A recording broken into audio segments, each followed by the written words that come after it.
Bien, tengan buenas tardes todos, es un privilegio poder estar aquí. Realmente lo digo no como un saludo, siempre digo es un privilegio, pero me siento sumamente honrado poder ser considerado su hijo y su siervo, su predicador. Es un privilegio para mí que no puedo describir. Lo único que lamento, como ya lo dije en varias predicaciones, es el hecho de no poder estar reunidos como iglesia. De hecho, ahora tomamos unas fotos de las sillas vacías y queremos decirles que así estamos respetando lo que el gobierno nos ha pedido, pero vamos a confiar en la gracia de Dios que pronto estaremos juntos. Vamos a iniciar, mis hermanos, en esta oportunidad una serie nueva que como viste en la introducción se titula Firmes en la Esperanza. Es una serie sobre la carta del apóstol San Pedro, la primera carta del apóstol San Pedro. Y este día la iniciaremos. Es una serie que creemos o la escogimos como equipo pastoral porque la carta tiene muchos temas y elementos que nos ayudarán a dos cosas: a estar firmes en Cristo, y segundo, a estarlo viendo a Él, a estar viendo su gracia en medio de esta situación que estamos viviendo. La carta es preciosa, es rica en contenido. Este tiempo ha sido de mucha tribulación por la situación que estamos viviendo, la pandemia del COVID, pero nos ha servido para ver nuestra fragilidad, nos ha servido para que nuestra fe sea probada, mis hermanos. Y yo creo que ese es uno de los temas centrales de esta carta. La fe genuina, la fe probada por medio de las tribulaciones, es una de nuestras grandes necesidades que tenemos. Así que permítanme orar, y hoy estaremos en el capítulo 1, versículos 1 y 2. Nada más en la introducción de la serie. En el título que trataré este día será Viviendo el mundo.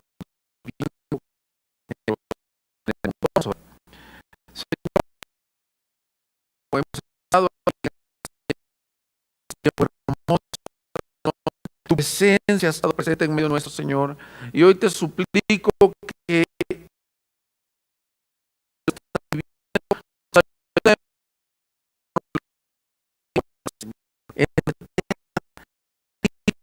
este de la primera carta como lo que somos, como extranjeros, como peregrinos, escogidos y salvados por la pura gracia de Dios en Cristo Jesús. Puedes abrir tu Biblia, por favor, en Primera de Pedro, capítulo 1. Primera de Pedro, capítulo 1, y vamos a estar leyendo los primeros dos versículos. Primera de Pedro, capítulo 1, los primeros dos versículos.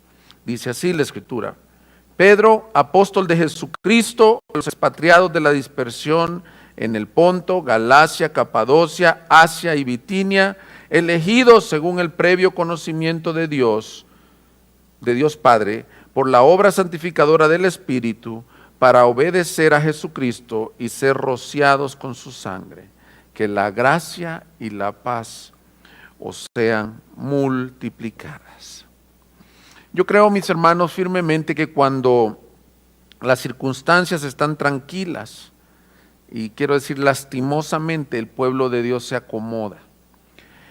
A través de toda la historia nos damos cuenta que la iglesia ha pasado por diferentes circunstancias. Esto que estamos viviendo no es primera vez. Han habido siglos en donde la persecución, por ejemplo, del primer siglo, y lo vamos a estar viendo a medida que desarrollemos esta serie, era una tribulación, yo podría decir, aún mayor de lo que estamos viviendo. Aunque no quiero demeritar que lo que estamos viviendo es fuerte, muchos han perdido sus fuentes de ingresos, muchos están en una cama de hospital mientras me están aún oyendo. Pero realmente lo que sucede es que cuando el hombre comienza a vivir con tranquilidad, se acomoda. Y la prueba, la aflicción tiene una característica hermosa. La aflicción te ayuda a enfocarte en lo que está. Así que bendita aflicción, como decía alguien. Bendita tribulación la que estamos viviendo, porque no es cierto que muchos de nosotros hemos estado pensando en lo eterno, hemos estado pensando en nuestra fragilidad, como compartimos la serie anterior que se llama Fe en medio de tiempos difíciles. Nuestra fe ha aumentado y algunos nos hemos vuelto al Señor. Creo que Dios quiere hacer muchas conversiones en este tiempo. Así que una de las tentaciones más comunes es pensar, cuando las cosas están cómodas, que este mundo es nuestro hogar. Muchas veces nos acomodamos a tal punto que decimos, de aquí soy, y esto es toda mi existencia. Pero no, mis hermanos, este texto que vamos a ver ahora nos va a ayudar a ver que somos nada más extranjeros y peregrinos en este mundo. Nada más estamos de paso. Por eso escogí el título, Viviendo como extranjeros en este mundo. Si no has estado viviendo así, espero que este mensaje te aliente a vivir de esta manera. Quisiera mencionar algunas cosas antes de entrar al desarrollo de nuestro texto, importantes de la carta. La carta tiene algunos temas principales, como por ejemplo, alentar y fortalecer a los creyentes a estar firmes ante el ataque de la persecución, firmes ante la duda de la fe. Ese es uno de los temas principales. También reforzar la gloriosa verdad que los creyentes somos solo peregrinos, que este no es nuestro hogar, tenemos una patria celestial. Por decir, el pasaporte del creyente tiene otra nacionalidad, la nacionalidad de los cielos. Esta carta nos va a ayudar en varios pasajes a recordar eso. Además, hay un mensaje de santificación en toda la carta. Es bien importante y es bien destacable que en diferentes pasajes Pedro nos exhorta a la manera que debemos vivir mientras llegamos a esa patria celestial, y es santificándonos.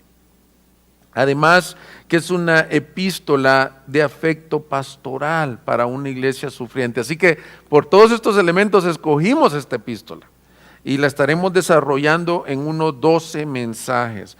Así que vamos a ir entrando, como decía en el título, al episodio 1, a la introducción de la carta. Y como puedes ver, toda carta tiene un remitente y tiene un destinatario. Y eso es en lo que nos vamos a centrar en esta oportunidad. Estaremos viendo quién es ese remitente y cuáles son los destinatarios. Para hacerlo en una forma práctica, he dividido el texto, esos 2 versículos, en 3 partes. ¿Quiénes somos? ¿Cuál es nuestro propósito? ¿Y cuál es la provisión que Dios ha dejado para este viaje en el que nos encontramos? ¿Quiénes somos?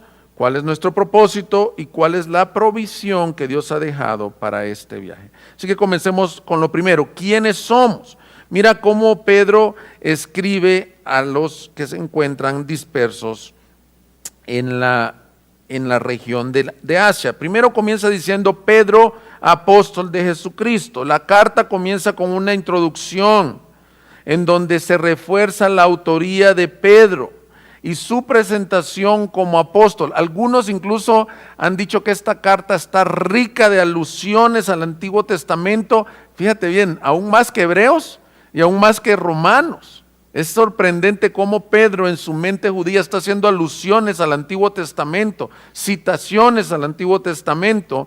Y también hay algunos, como con todos los libros de la Biblia, que han dudado de su autoría, pero precisamente la carta misma dice que Pedro es quien la escribió. A mí se me hace muy interesante que sea Pedro, porque vamos a ir viendo en el desarrollo de la epístola que al ser Pedro, aquel hombre tan impulsivo, que le faltaba tanto pulimiento en su carácter, cómo Dios lo transformó y ahora nos habla con toda plena confianza de la obra que Dios ha hecho en su vida y nos dice: miren, es que así debemos de vivir. Pedro también sufrió mucho. Sufrió en su vida, sufrió como apóstol, sufrió como pastor de la iglesia. Las personas que dudan de la autoría de Pedro es porque dicen: es que es un griego muy refinado, es demasiado refinado para simples pescadores. Pero recuérdate la historia de Hechos 4, cuando dice: estos son simples pescadores, Juan y Pedro. Pero no se está refiriendo a que eran simples pescadores, sino que estaban maravillados de la gracia de Dios como simples pescadores, hablaban con esa autoridad.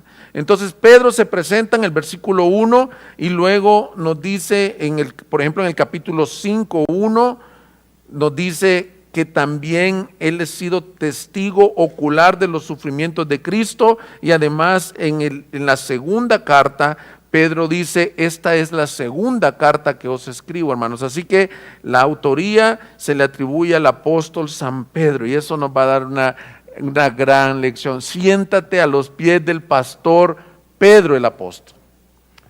Vamos a aprender qué tiene que decir Pedro el apóstol sobre esta situación que estamos viviendo. Ahora, ¿a quién se la dirige?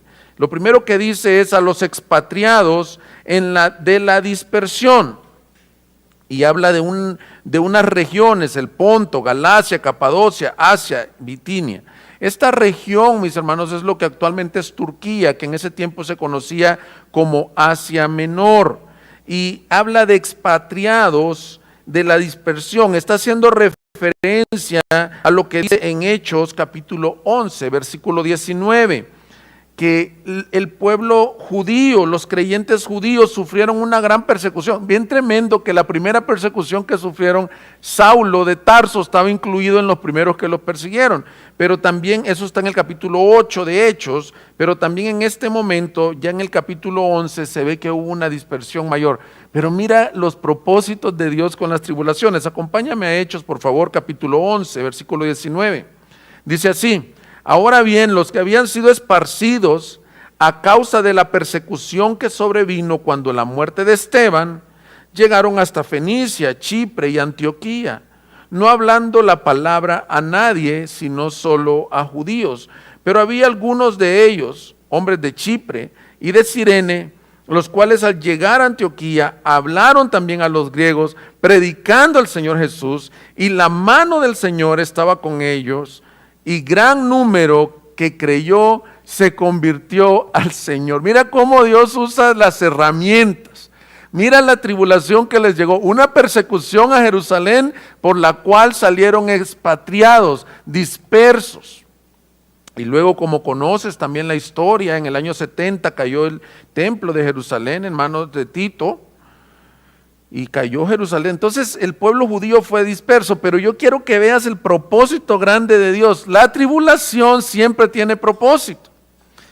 ¿Qué resultó de esto? Evangelismo. Comenzaron a avanzar a las naciones, y dice que al principio solo le hablaban a los judíos, pero el evangelio no puede estar contenido, el evangelio tiene poder. De repente otros comenzaron a oír de Chipre, de Cirene, y le hablaron a los griegos, y fue increíble históricamente cómo el evangelio se propagó primero a Asia Menor y por último a Europa, que es la historia del libro de los Hechos y del Nuevo Testamento. Gloria a Dios. Quiero hacer una pequeña aplicación de esto. Esta tribulación, mis hermanos, tiene propósito. No es solo para que digas: ay, estoy doliéndome. ¿Qué quiere el Señor de su iglesia? Claro que nos ha abatido de diferentes maneras, pero tú puedes ser sal y luz y ser como estos primeros apóstoles, estos primeros discípulos que salieron y que llevaban el mensaje del evangelio con ellos. Tú a lo mejor en tu trabajo puedes ser alguien que sea sal, luz, que le compartas a otros. Seguramente van a surgir oportunidades en donde te van a preguntar: ¿y cómo estás haciendo? ¿Cómo es que tienes una paz que no puedo entender? Que el Señor te dé la gracia y que veas esto como una oportunidad dada de la mano de Dios, de la gracia de Dios para nosotros. Claro que fue tribulación. Ahora, lo interesante que esta epístola fue dirigida para todos los cristianos. No, cuando dice que fue para los que están expatriados en la dispersión, también puede referirse en una forma figurada, porque te quiero decir esto: todos nosotros somos expatriados. Todos nosotros somos personas que estamos extranjeros, pero no de tu país. Estamos extranjeros de nuestra verdadera ciudadanía, la ciudadanía del cielo. Es decir, todos los creyentes somos expatriados y esparcidos por el mundo. Igual que estos creyentes. Así que esta carta no digas, bueno, no es para mí, porque dice que es para los de Galacia, el punto. No, es para todos los peregrinos en este mundo. Todos los que tenemos un pasaporte extranjero de la ciudad celestial, somos expatriados, sufrimos en este mundo. Algo que ha hecho el COVID, y ya lo oró en la oración pastoral el pastor Luis, es dejar a muchos expatriados. Yo lo viví en carne propia. Mis padres vinieron el día 10 de marzo a visitarnos. Fue justo cuando las medidas de cuarentena se incrementaron en diferentes países, en aeropuertos, y estaba haciendo cuenta, se quedaron 70 días con nosotros. Y de igual forma otras personas en Monterrey y otras personas en Puebla, solo de personas que conozco de mi nacionalidad salvadoreño. Pero de igual forma hay personas que a la fecha están en Europa, hay personas que se han quedado varadas en Perú, en Sudamérica, y quién sabe cuánto tiempo van a estar así.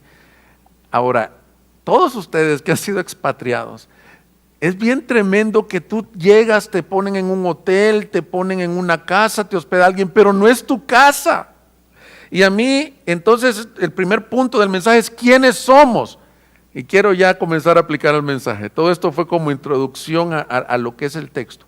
¿Quiénes somos? Lo primero que te dice es que eres un expatriado de la ciudad celestial, que eres extranjero en la tierra. Si tú eres creyente, no eres de este mundo. Nosotros somos como estos que se han quedado en diferentes lugares. Este no es nuestro verdadero hogar. No te acomodes tanto porque no es tu verdadero hogar. Muchos de ustedes tienen el privilegio de tener casa propia y otros rentan casa y otros a veces viajan y hacen una renta de tiempo extendido. Pero tú no llegas a esos lugares que llegas con a un tiempo extendido y comienzas a decir, ¿sabes qué? No me gusta el color azul que le pusieron aquí a las paredes, mándalo a pintar. No, tú estás de vacaciones, tú estás de paso. Y no sé cuánto les gusta viajar, hay muchos de ustedes que les encanta viajar y se acomodan, pero lo normal, lo usual de las personas es que al viajar hay una cierta incomodidad. Y ya deseas tu casa, pues este mensaje tiene como objetivo que tú recuerdes y desees tu casa, tu patria celestial. El Señor Jesús nos enseñó esto y Pedro, como buen discípulo, yo me imagino a Pedro enseñándonos en primera de Pedro y en segunda de Pedro todo lo que le aprendió a su maestro de primera mano. Fíjate, en una ocasión Jesús está ya antes de ser entregado orando por sus discípulos. ¿Y quién crees que está ahí presente? Pedro.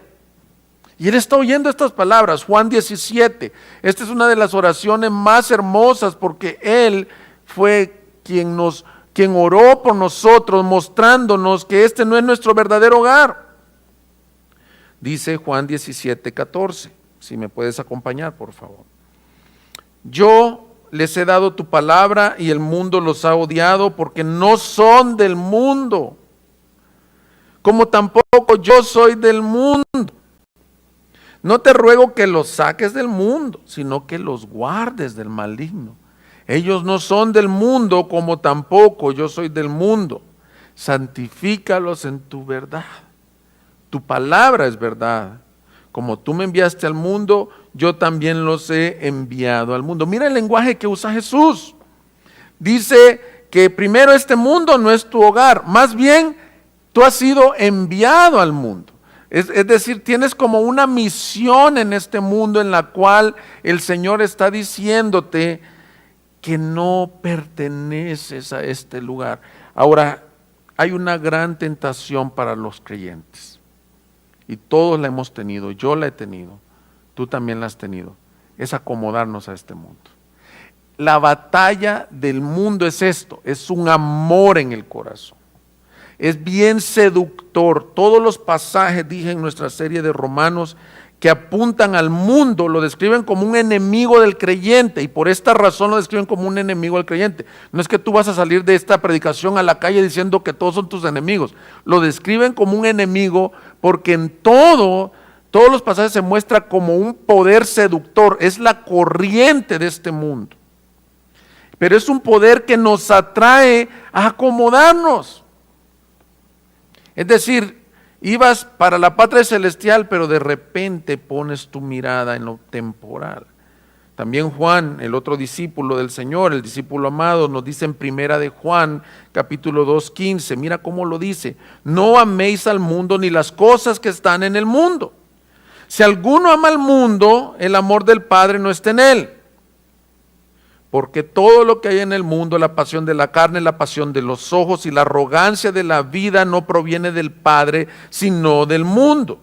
Y el mundo pasa, y también sus pasiones, pero el que hace la voluntad de Dios permanece para siempre. Mira a Pedro, ahora mira a Juan, apóstoles, discípulos de Jesús, que habían aprendido muy bien el mensaje que acabamos de leer de la oración pastoral. No somos del mundo, que entonces somos expatriados, somos extranjeros en esta tierra. Ahora, lo segundo que el texto dice es que no solo somos expatriados, acompáñame ahí en el versículo 1 al final, sino que dice elegidos, y comienza el versículo 2 diciendo según el previo conocimiento de Dios Padre. La segunda característica de quienes somos expatriados, pero lo segundo es que somos elegidos. Esta palabra elegido en el griego se puede decir escogido, elegido, y aparece varias veces en plural en la carta, los elegidos de Dios en el 1:2, en el 2:4, en el 6:9, y este adjetivo significa que Dios ha escogido a los lectores. Y esta palabra es una palabra que a muchos les causa disgusto o les causa conflicto, porque inmediatamente comienzan a pensar en la doctrina de la elección, de la predestinación, y comienzan a preguntarse cuál es tu postura con respecto a esto. Hermanos, si tú pones esas barreras antes de ni siquiera disfrutar lo hermoso que te diga el Señor, eres elegido por la gracia de Dios, entonces no disfrutas la palabra con una plenitud. Así que permíteme en esta oportunidad, más que decir cuál es una postura de lo que dice aquí, puedas disfrutar el hecho que fuiste elegido por gracia. Eres extranjero, pero eres elegido. A veces nos disgusta esta palabra porque hay un mal entendimiento de lo que se nos figura un Dios que hace acepción de personas, que a este le dice sí, a este le dice no, y es todo lo contrario. Es un Dios que nadie buscaba, y Él en su misericordia nos abraza, nos envuelve, nos busca, nos dice: hijo mío, aquí estoy, te has estado buscando. Al terminar este mensaje, mi objetivo es que tú te vayas con un asombro por la elección de Dios. La elección no es un acto arbitrario en el cual Dios rechaza a las personas, sino por el contrario, es un acto de gran misericordia. Es un acto de gran bondad a pecadores que no buscábamos a Dios. Este es un acto que ocurrió en el pasado eterno de Dios, en el eterno, en la eternidad pasada, en el cual Él eligió a quienes Él iba a salvar, no por nada en ellos. Mira esta confesión de fe, dice así: la predestinación para vida es el propósito eterno de Dios, por medio del cual, antes que los cimientos del mundo fueran puestos, Él ha decretado de manera permanente por su consejo secreto para nosotros, liberar de la condenación a aquellas personas que Él ha elegido en Cristo. La Escritura afirma en diferentes pasajes que los creyentes fueron escogidos en Cristo antes de la fundación del mundo. Y esto te debería dar una gran esperanza. La elección del Señor es incondicional y es atemporal, es antes de que fueran las cosas. Decía el predicador Spurgeon: yo le doy gloria a Dios porque fue antes de la fundación del mundo, porque ya después de que yo naciera no me hubiera escogido. Y algunos decían: pastor, ¿y a usted no le da conflicto? Le decían a Spurgeon, estos textos que dicen: a Jacob amé y a Esaú aborrecí. Y le dice: ¿cómo no? También me dan conflictos.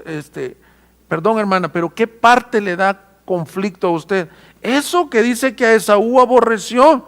Ah, no, le dice, eso no me da ningún conflicto. A mí lo que me da conflicto es que la Escritura diga: a Jacob amé. ¿Por qué? Porque nosotros nos consideramos merecedores. Y leemos aquí: Pedro, apóstol de Jesucristo, a los expatriados y a los elegidos. Entonces pensamos que es un saco que nos queda porque somos una élite. Y no, mis hermanos, cuando tú encuentres la palabra elegido, remanente, ¿sabes qué debes de caer? En postración, adorando a Dios y diciendo, ¿qué viste en mí, Señor? ¿Por qué me elegiste desde antes de la fundación del mundo? Tuvo que haber sido sin obras. Esta elección de la que está hablando aquí Pedro es una elección en amor, mis hermanos. Quiero que leas conmigo Efesios 1, versículo 3, dice, bendito sea el Dios y Padre de nuestro Señor Jesucristo, que nos ha bendecido con toda bendición espiritual en los lugares celestiales en Cristo, según nos escogió en Él antes de la fundación del mundo, para que fuéramos santos y sin mancha delante de Él. En amor nos destinó para adopción como hijos, para sí mediante Jesucristo, conforme al beneplácito de su voluntad, para alabanza de la gloria de su gracia, que gratuitamente ha impartido sobre nosotros en el amado. La elección no es un acto así legal nada más, escogió a alguien, no. Aquí este texto nos dice que la elección es hecha en amor. No es lo mismo amar a la humanidad que amarte a ti personalmente. Y esto nos lleva a reflexionar y decir como decía el cantautor Marcos Vidal, ¿quién soy yo para que tú me hayas amado, Señor? No es por mí. Si tú piensas en elección y comienzas a meditar y dices, a lo mejor a mí me salvó por algo que yo hice. Quizás fue de la forma buena que me educaron mis padres o porque crecí en un hogar cristiano. Esta epístola te va a mostrar que tu fe va a ser probada. La fe no se hereda. Gloria a Dios si creciste en un hogar cristiano. Ya muchos hubieran querido crecer así, no lo tuvieron esa oportunidad. Tú fuiste guardado, la gracia común del Señor te estuvo mandando unas bendiciones diferentes en ese hogar. Pero Dios no te escogió por eso. Y a veces lo decimos. A veces decimos, Dios escogió a mi hijo, dicen algunas madres, porque yo oraba mucho por él. Bueno, no fue por eso. Gloria a Dios que puso orar por la salvación de tu hijo. Fue sin obras desde antes de la fundación del mundo, pero buenas noticias, fue por amor. Lo que nos muestra es que Dios ama pecadores, que Dios busca a todos aquellos que no le buscábamos. Dice Romanos 5:8, mas Dios muestra su amor para con nosotros, en que siendo aún pecadores, Cristo murió por nosotros. Así que hermanos, la elección que dice aquí debe de generar por lo menos tres cosas. Yo quiero aplicarte tres cosas. Cuando tú oigas, somos elegidos, debe de generar esto. Primero, debe de estar humillado o humilde delante del decir, Señor, ¿por qué me elegiste? Soy un extranjero, pero elegido para salvación. Segundo, tu elección te debe de llevar a una carga evangelística. Y alguien diría, pero parece lo contrario, si Dios elige a las personas que va a salvar, ¿por qué evangelizamos? No, es todo lo contrario, mis hermanos. Por cuanto tú no sabes cuántas de las personas que están allá, Dios ya las ha elegido para salvación, te debe de impulsar a predicar el evangelio a otros. Porque tú no eres mejor que ellos, ni yo soy mejor que ellos, somos igualitos. Dios es soberano en quienes quiere salvar. Y la elección nos debe de llevar a adorar a Dios. Siempre que tú pienses en el término elegido, debes de llevar a adorar a Dios, te debe de llevar a adorar a Cristo, nuestro Salvador. Siempre que habla de la elección dice, bendito sea el Dios y Padre. Este texto que estamos leyendo, hermanos, es bien trinitario. Y dice, ¿qué hizo el Padre? El Padre nos eligió de acuerdo a su conocimiento previo. Y esto nos lleva a nuestro segundo punto del mensaje. Dijimos, ¿quiénes somos? Expatriados, elegidos. Ahora el segundo punto del mensaje es ¿cuál es el propósito? Ahora mira el versículo 2. Según el previo conocimiento del Dios Padre, por la obra santificadora del Espíritu Santo, para obedecer a Jesucristo y ser rociados con su sangre. ¿Cuál es el propósito por el cual te eligió el Señor? Para ser santificado por medio del Espíritu. Para la obra santificadora del Espíritu. En otras palabras te lo explico. El nuevo nacimiento es el que te cambió el estatus. el que te hizo hijo, el que te hizo extranjero. Pero en este caminata estás viviendo lo que se llama el proceso de santificación. Es decir, nos está transformando a la imagen de su Hijo. Fíjate que este pasaje, por decir, se parece a muchos pasajes que tienen el mismo componente. Dios eligió para santificación. Uno de ellos es 2 de Tesalonicenses 2:13. O sea, esto lo está diciendo Pablo, dice, pero nosotros siempre tenemos que dar gracias a Dios por vosotros, hermanos amados, porque Dios os ha escogido desde el principio para salvación, y mira, dice lo mismo, mediante la santificación del Espíritu y la fe en la verdad. Casi dice lo mismo, como que son paralelos, y uno lo escribió Pedro y el otro lo escribió Pablo. ¿Qué está diciendo? Tu identidad es extranjero, escogido, y tu propósito es ser santificado por el Espíritu Santo. Quiere decir parecerte más a Cristo, anunciar, dice más adelante Pedro, las virtudes de aquel que te llamó de tinieblas a su luz.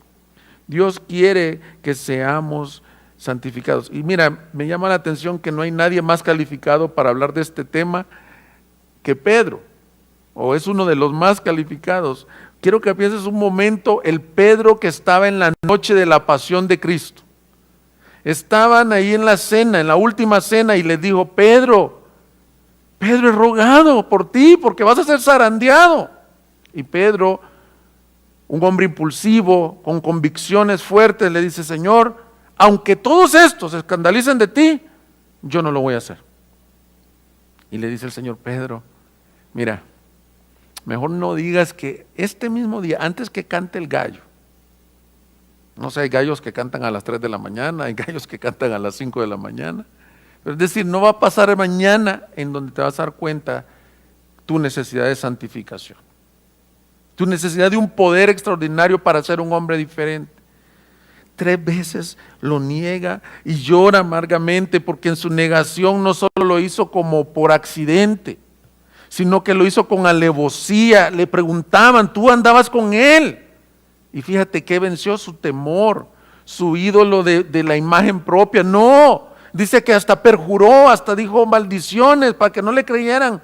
Y habían unos que decían, si te acabamos de ver que venías allá del Getsemaní, no digas. Dice que el Señor viéndolo nada más.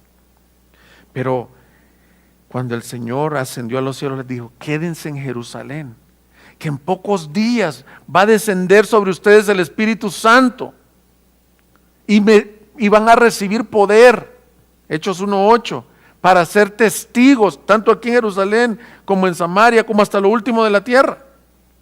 Y tal cosa que el Señor dijo 50 días después de la crucifixión en el Pentecostés, el Señor descendió con poder. Y ese Pedro que se acobardaba del Señor, que lo había negado, que había sido usado por Satanás en una ocasión, que le dijo, apártate de mí, Satanás, se lo dijo a él. ¿Sabes qué fue el primero que se paró? Y dice que lenguas como de fuego descendieron sobre él, y no solo eso, predicó con poder, y esa misma noche se convirtieron 3,000 personas. Pero eso no es lo más sorprendente, porque quien puede decir, bueno, pues Dios lo ungió esa vez y ya. A mí lo que más me sorprende no es la conversión de los 3,000 personas, sino que en el capítulo 4 de los Hechos los encarcelan porque sanaron un paralítico. Y el Pedro de hace menos de un año lo que hubiera hecho es negar todo esto. Ya no, nos encarcelaron, Juan, ya no hablemos, vámonos, regresemos a la pesca. ¿Sabe lo que hace el Pedro? Lleno del Espíritu Santo, ora. Dice, Señor, danos valor y firmeza para seguir predicando este evangelio. Y ahora llega y él escribe ya como un anciano, como un pastor, y te dice, ustedes son elegidos, son expatriados, para que el Espíritu Santo haga la obra santificadora en ustedes. ¿Qué crees que hizo la gran transformación en Pedro? La obra y el poder del Espíritu Santo. La santificación, mis hermanos, es el proceso actual de Cristo trabajando en nuestras vidas como consecuencia de haber condenado el pecado en la cruz. Ahora va tras tu pecado y tras el mío, aún presente en nuestras vidas, ayudándonos por medio del Espíritu Santo. Entonces, ¿cuál es tu propósito en lo que caminas en esta tierra? Señor, que tu Espíritu Santo me santifique. No hay tal cosa como que pecas, te arrepientes, como veíamos en el pasaje de Oseas, y la siguiente semana pecas más feo y sigues más para abajo. El camino del creyente, dice la Escritura, es como la luz de la aurora que va en aumento hasta que el día es perfecto. A las 12 del mediodía la luz de la aurora comenzaba a las 6 de la mañana, a las 12 del mediodía estaba fuerte el sol. Y eso está diciendo una ilustración de cómo es el camino del justo. Creces en santificación, y será un tema que estaremos viendo a lo largo de la carta. Pero aquí Pedro nos da una gran introducción.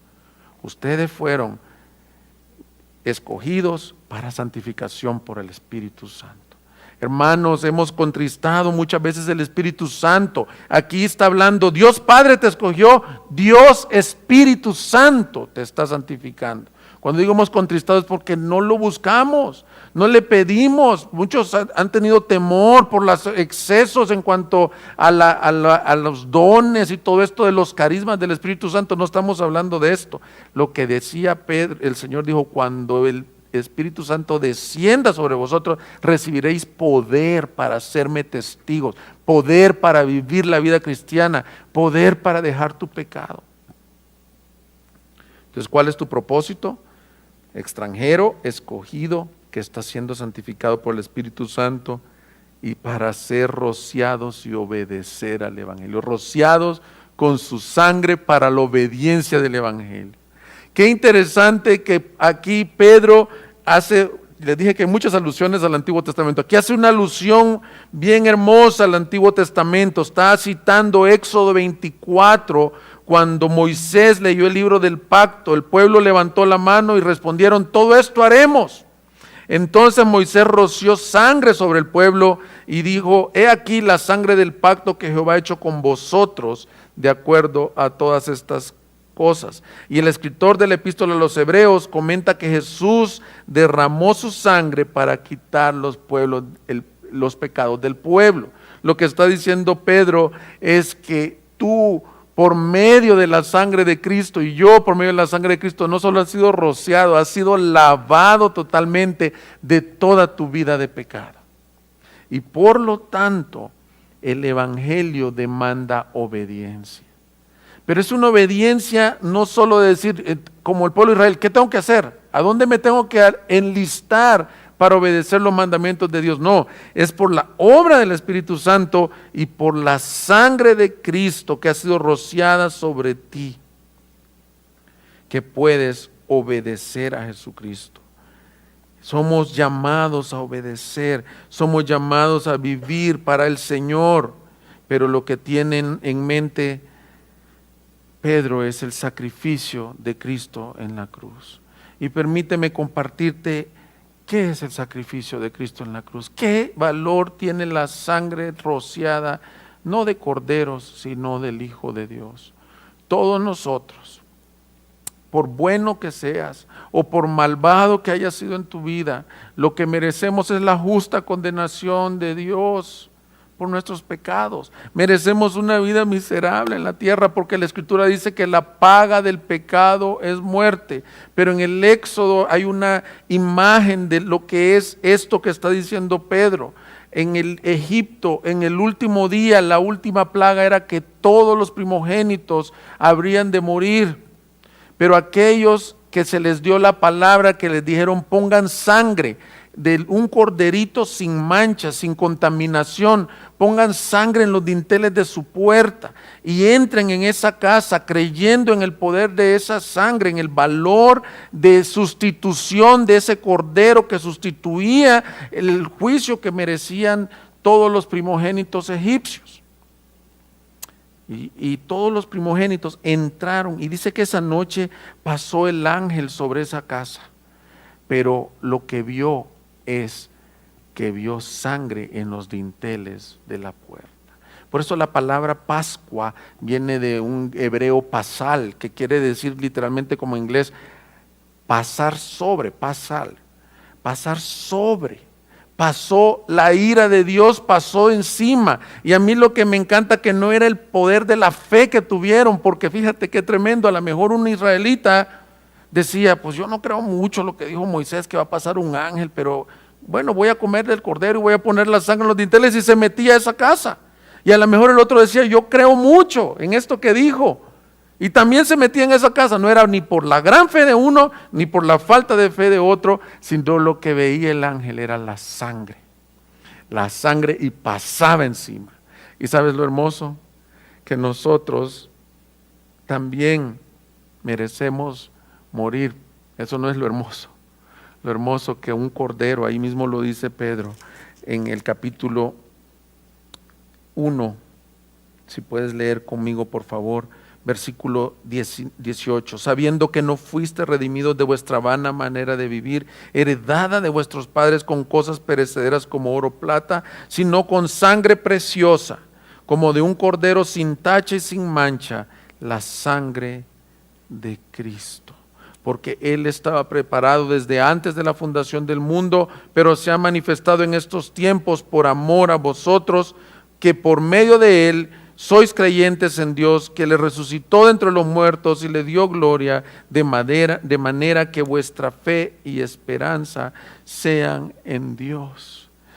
La sangre que nos limpia a nosotros es superior a la sangre de todos los corderos, porque la sangre del Hijo de Dios, cuando Él estaba en la cruz, derramó hasta la última gota y extendiendo sus brazos dijo, Padre, perdónales, porque no saben lo que hacen. Tú, si pones tu fe en Cristo Jesús, el Señor promete que seas también como estos elegidos, rociados con su sangre y limpio de todo pecado. Limpio de todo pecado. Entonces, nuestro primer punto, mis hermanos, fue ¿quiénes somos? Elegidos y extranjeros. Segundo punto, ¿cuál es nuestro propósito? Ser santificados por el Espíritu para obedecer al Evangelio por medio de ser rociados por su sangre. Y por último veremos cuál es tu provisión para este viaje, cuál es la bendición. Mira cómo cierra estos dos versículos, que la gracia y la paz os sean multiplicadas. Yo no sé si tú has leído la historia del Progreso del Peregrino, has visto las películas o las caricaturas del Progreso del Peregrino, pero me encanta en una escena que llega a una casa en donde se le da provisión para el peregrinaje. Se le da muchas cosas, se le da la armadura, pero yo estoy usando esa ilustración en mi mente para decirte que se te ha dado de este texto. Hay mucha provisión. Dos palabras maravillosas, dos palabras hermosas. Que la gracia y la paz vayan contigo en este peregrinaje. Hermanos, la gracia es una de las bendiciones más hermosas que Dios nos da para todo en la vida. Invitaron a un anciano que tenía años predicando a dar una clase en un seminario sobre la gracia. Y cuando subió el anciano, se paró en ese púlpito, en esa clase y se quebrantó y dice, hermanos, aunque quisiera describir lo que es la gracia, he tomado años en verla, en vivirla y apenas la estoy empezando a entender. Estoy asombrado, estoy maravillado. ¿Qué es la gracia? ¿Qué nos está diciendo Pedro? La gracia de Dios es el favor que no merecíamos, con el cual te escogió para salvación, pero con esa gracia también te da todo para tu vida espiritual, para que camines honrando a Dios. Es un favor, como cantábamos hoy, gracia y paz para el vil pecador. ¿Cómo puede ser? ¿Cómo puede ser? Si yo no te buscaba. En los últimos años ha habido un despertar en muchas iglesias a la gracia de Dios. Y una de las razones por las que por muchos años no se predicaba sobre la gracia de Dios es porque no se entiende qué es. Muchos entienden que la gracia de Dios, fíjate, este es un malentendido, es como un libertinaje. No es lo que está diciendo Pedro. El hecho que dice la gente, ya no estamos bajo la ley, estamos bajo la gracia, se les figura que estamos hablando de un libertinaje. No, mis hermanos. El evangelio es el evangelio de la gracia de Dios. El evangelio de la gracia te dice esto: ya se te proveyó todo para caminar en esta vida. Y hay personas que resisten eso y dicen, no puede ser tan fácil. Hay algo que yo tengo que hacer, ¿no? La salvación es toda de Dios. La santificación es por medio del Espíritu Santo, y todo esto es dado por la gracia. Pablo decía así, 1 Corintios 15:10, pero por la gracia de Dios soy lo que soy, y su gracia para conmigo no resultó vana. Fíjate lo que decía Pablo: lo que soy no es producto de mis esfuerzos, no es producto de mi conocimiento, no es producto de mi conducta. Lo que soy es producto de la gracia de Dios que ha obrado en mí. Y eso es lo que Pedro nos está diciendo: que la gracia, no solo salvadora, te sea multiplicada en tu vida. La gracia de Dios ha aparecido, dice Tito, para enseñarnos a que, resistiendo a los deseos mundanos y a las pasiones de nuestra carne, vivamos justa, santa y piadosamente en esta tierra. La gracia de Dios ha aparecido para entrenarte a vivir en este peregrinaje.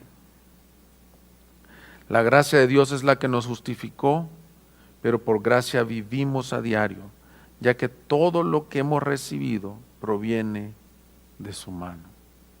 Y Pedro nos dice, ¿cuál es tu provisión? Gracia, que sea aumentada. Pero no solo dice gracia, dice paz.